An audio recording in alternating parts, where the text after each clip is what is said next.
L'Association des sages-femmes ivoiriennes ASFI a décidé de s'impliquer activement dans la réduction significative des taux de décès maternels, néonatal et infantile en Côte d'Ivoire. C'est dans ce cadre qu'elle a tenu le mardi 29 novembre 2022 à l'amphithéâtre C de l'Institut national de formation des agents de santé INFAS, une première réunion d'information avec les parties prenantes.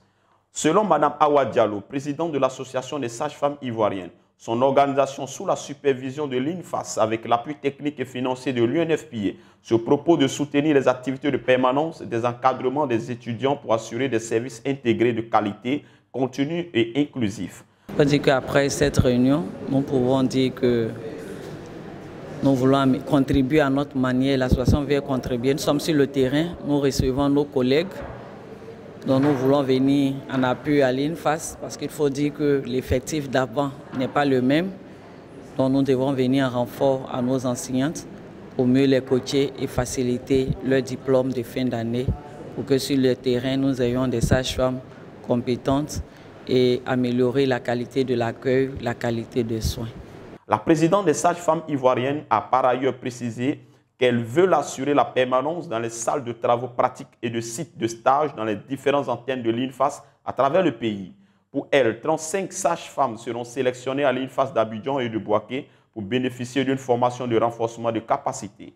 À cet effet, Mme Kansa Antoinette, sous-directrice de l'INFAS d'Abidjan, a exprimé toute sa satisfaction pour l'initiative engagée en faveur des étudiantes par l'ASFI.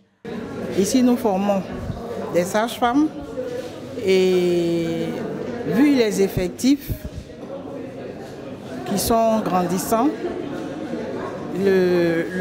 l'ASFI est venu avec un projet pour vraiment nous appuyer par rapport à la formation, à l'encadrement de ces étudiants. Il faut dire que l'effectif des enseignants au sein de l'Institut n'étant pas assez élevé, c'est difficile pour nous de faire les cours théoriques et les cours pratiques, d'aller sur le terrain. Mais nous le faisons quand même, mais c'est insuffisant.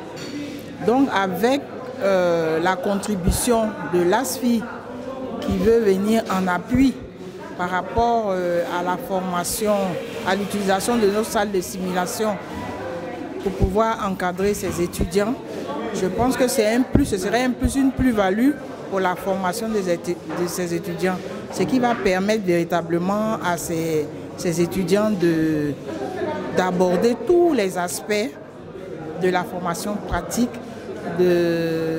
d'avoir des compétences nécessaires, compétences techniques nécessaires leur permettant une bonne prise en charge de la mère et de l'enfant. Car, dit-elle, c'est environ 13 954 infirmiers et sages-femmes qui sont formés dans les antennes de l'INFAS. Par conséquent, ces impétrants ont besoin d'un suivi de façon concertée. Elle a aussi rappelé que l'école veut se positionner comme un établissement d'excellence qui forme les agents de santé compétents.